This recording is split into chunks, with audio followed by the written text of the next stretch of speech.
arkadaşlar vurduk yayla yukarı. Çalsın gelecek kaval, sonsun yürek efkarı.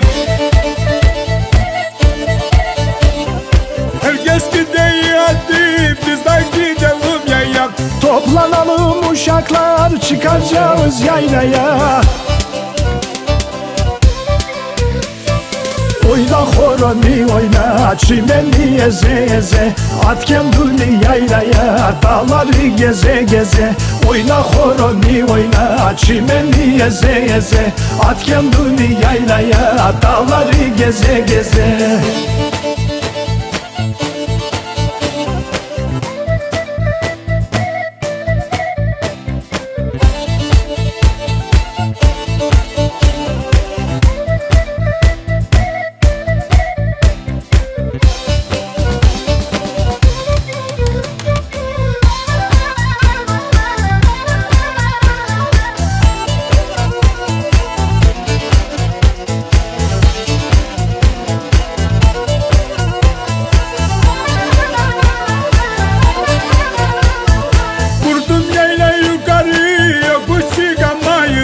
Geldi yayla zamanı, köyde duramayırım.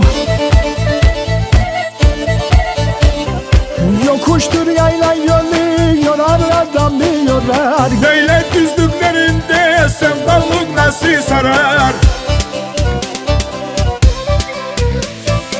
Oyna horoni oyna, çimeni eze eze, at kendini yaylaya, dağları geze geze.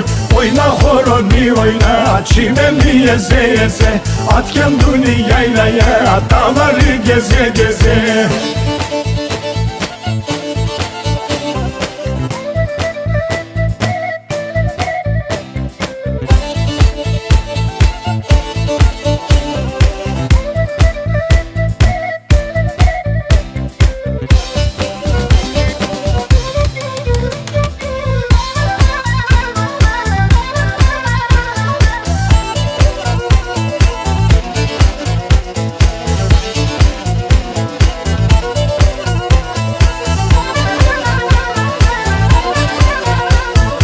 Yaylaların çimenini kestim yardan gümeni. Ben durmadan ararım, o hiç arar mı beni?